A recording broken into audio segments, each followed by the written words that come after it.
Boa tarde, pessoal. Tem uma responsabilidade grande falar de turismo, né? Eu coloquei algumas coisas que geralmente, né, a nossa região e principalmente o nosso território precisa muito a gente entender que o turismo náutico, na verdade, ele começou pela nossa aldeia quando era remo ainda, né? E aí o peixe-boi era detido lá no cativeiro, e aí depois que foi quando as comunidades se reuniu para ir buscar atrás em relação à questão dos motores, que hoje é permitido até 8 HP, embarcação de madeira até 8 metros, né? Assim, eu tenho uma grande dificuldade, principalmente no território, da gente ter condutores ou guia de turismo para atuar, porque às vezes eu recebo mais de um grupo e aí eu não consigo ser uma pessoa para explicar para todo mundo, é extremamente muito difícil, né? E aí a gente colocou algumas potencialidades, que é a questão do grupo de Toré Mirim, o artesanato, a pesca, a cultura e a questão do etnoturismo, que envolve toda a questão cultural do nosso povo, certo? Eu trabalho mais na linha do etnoturismo, que justamente eu faço com que o turista que visite nosso território, ele vai vivenciar, tirar o marisco lá na Croa, como era antigamente, como é hoje, utilizando, né, aquela estruturazinha que não é muito boa para a coluna, e aí eu explico da dificuldade e isso é muito bom economicamente, mas para a saúde não é. E aí depois a gente cozinha num restaurante, a gente tem uma vivência que é uma trilha dentro do manguezal, que eu mostro como era pega o caranguejo antigamente, que era tampado, e hoje utilizando uma redinha também. Então isso é conhecimento que é passado de geração para geração, e aí é importante que principalmente a juventude elas esteja atenta à questão do turismo, porque é algo que traz um extra muito bom, a gente precisa ter mais pessoas no nosso território, né? Aí a gente colocou a questão de e problemas, que são vários, né?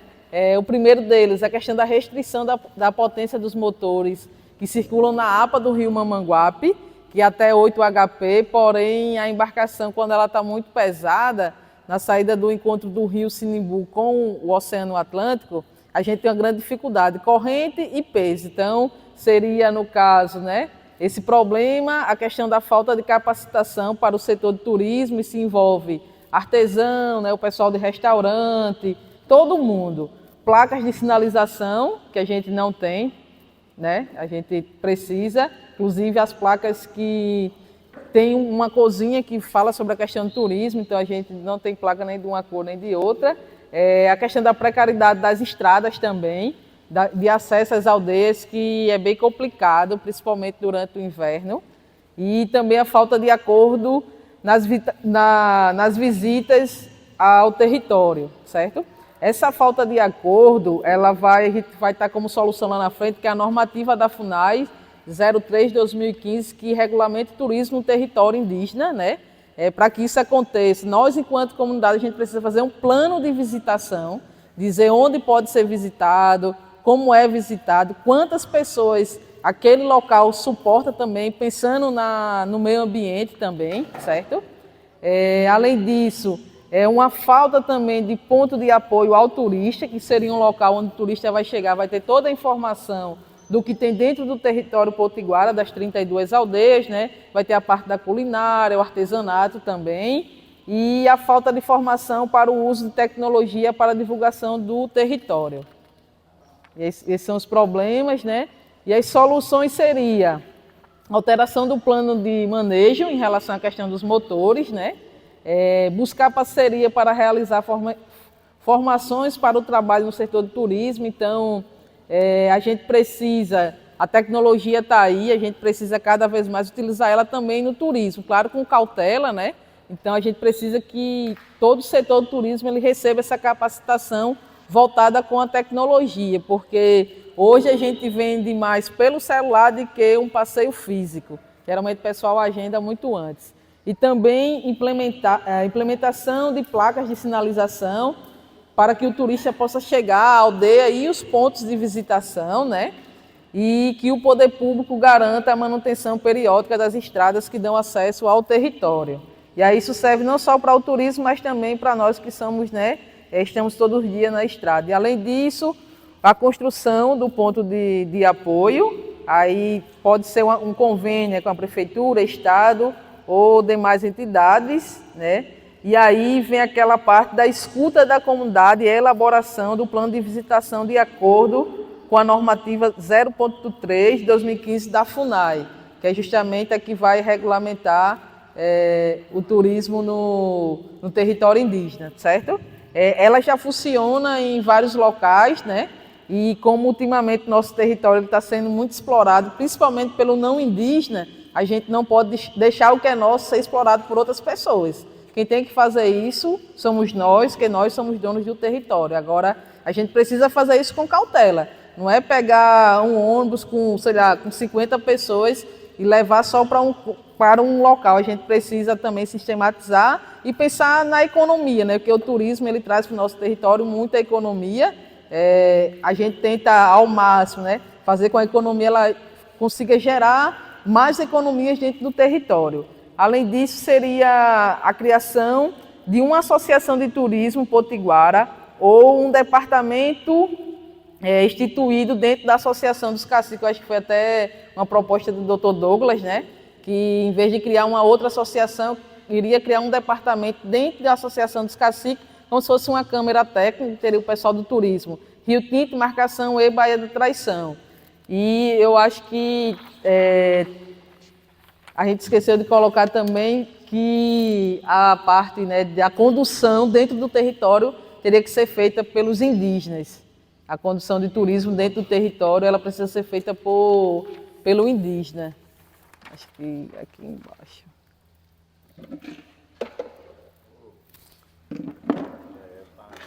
Lá atrás, também faltou a mão de obra, que você disse que não tem a mão de obra.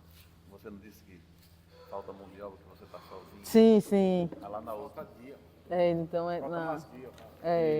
Porque ele falou que quando tem 12 tem que ter dois, né? Condução turística. Capacitação e mão de obra. Formação. Turística. Formação e mão de obra. Mais guia. Né?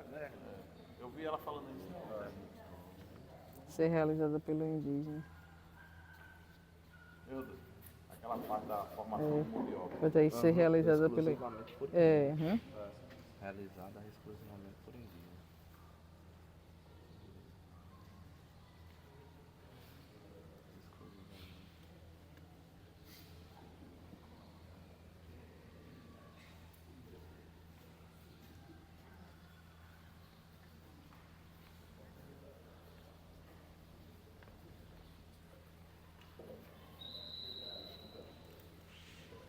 Acho que é aqui atrás. Aqui. Falta de mão de obra. Isso é.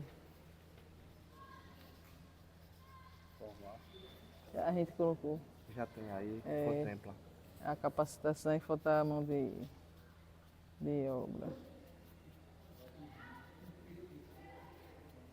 Isso. Aí os parceiros, né, poderiam ser as universidades, o governo do estado, o governo municipal, a Associação dos Caciques, a FUNAI, SEBRAE, IBAMA, ICMBio e também os meios de comunicação e os agentes de comunicação, que seria o pessoal que trabalha com mídia, né? Jornal, rádio, influência, e aí seriam os parceiros para divulgar o território depois que tudo isso aqui tivesse bem organizado, né?